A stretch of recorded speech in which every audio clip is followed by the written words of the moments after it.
New York City Health and Hospitals provides care to more than 1 million New Yorkers every year in more than 70 locations across the city's 5 boroughs. Meeting community where they are at can literally mean bringing healthcare to their doorstep. Through a medical mobile unit, we visit 5 different communities every week for residents challenged to find affordable healthcare services within their communities. The Clinic on Wheels treats many young working immigrant women from places like Mexico, Central America, South America, the Caribbean, and West Africa. For many new immigrant women, visiting the unit is less intimidating than formal healthcare buildings with uniform security and metal detectors. Our cultural ambassadors toward community health program workers understand the intersecting factors for poor health outcomes that explain disparities among immigrant women living in high poverty neighborhoods. They employ evidence-informed, asset-based community development through an adaptation of the Promotores de Salud model. Immigrant women in New York City are driven by the lack of economic and educational opportunities in their home countries that are a result of community violence, war, political instability, or persecution.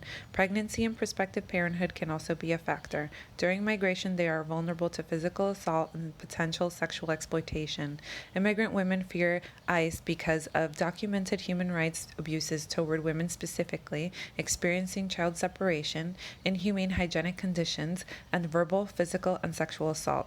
They distrust authority figures, so are reluctant to get prenatal care, preventative health care, testing for STIs, comply with provider recommendations, and use of family planning services. Despite free or low-cost health options, immigrant women forgo health care because of frequent discrimination. One study quoted an obstetrics resident as saying, "Haitian Creole women have a reputation for being a little loud during their labor, seemingly theatrical almost. I wonder if we assume that they're just pretending they're in so much pain and having so much difficulty, and then maybe we don't care for them in the same diligence as someone who can more easily communicate to us." A Brooklyn doula healthcare worker stated, "A client asked to squat during labor and was told by the provider, 'Oh, we don't do that here. You think you're in the jungle in Africa?'"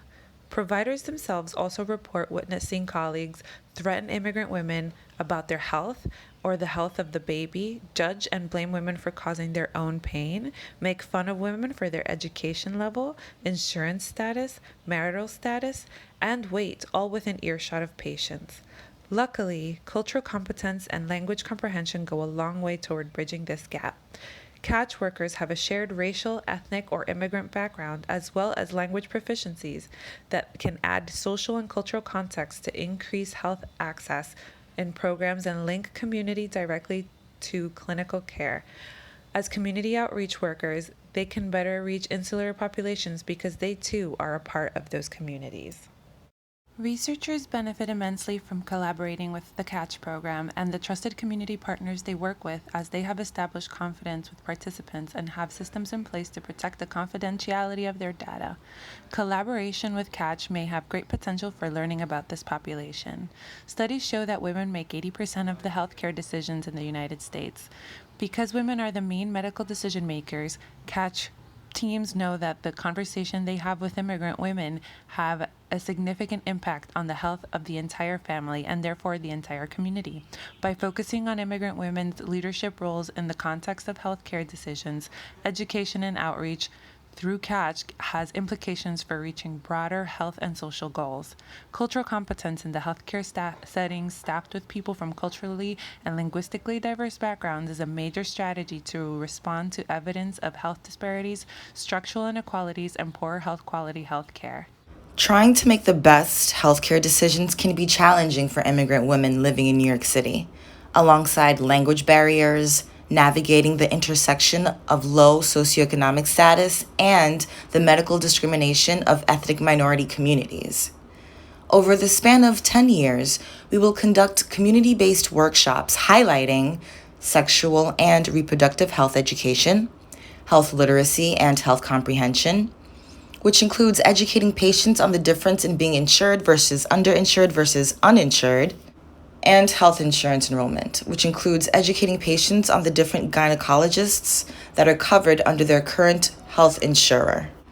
Also, helping participants identify and access New York City's sexual reproductive health clinics that offer free gynecological services, help participants identify and access New York City's virtual health options regarding gynecologist appointments, especially after COVID-19 pandemic regulations, are included in our goals, especially identifying SMART goals, which are sustainable, measurable, attainable, reliable, and timely goals, to help participants reach an overarching goal of attaining access to sexual reproductive health options and treatments, along with identifying healthy sexual reproductive health choices. Our intervention program, CATCH, offers culturally competent sexual and reproductive health education to immigrant women in New York City.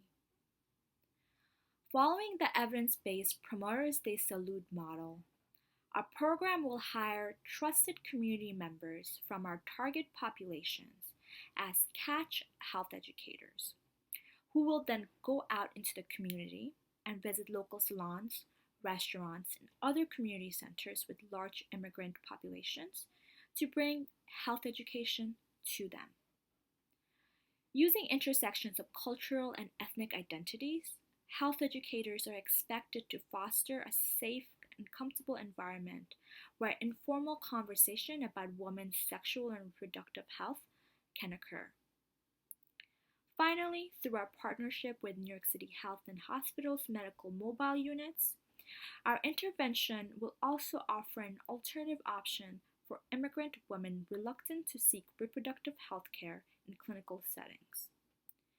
These mobile units are confidential and staffed with doctors and nurses that can help our clients with any sexual and reproductive health issues. CATCH workers are responsible for informing clients about the accessible medical units while also encouraging them to utilize the services. In terms of outcomes for our program, we expect changes to occur on both individual and community levels. First, in 1 to 3 years of operations, we expect knowledge of sexual and reproductive health among immigrant women in New York City to increase. With the involvement of New York City's Health and Hospitals mobile medical units, we also expect an increase in medical visits for sexual and reproductive health reasons in immigrant communities during the same timeline.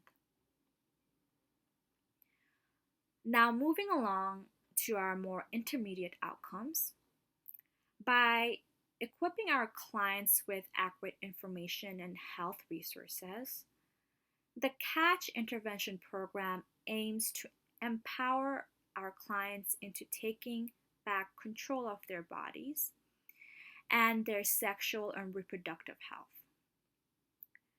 So in 4 to 6 years, we hope our approach leads to an increase in confidence and self-efficacy in our clients, allowing them to advocate for their health effectively.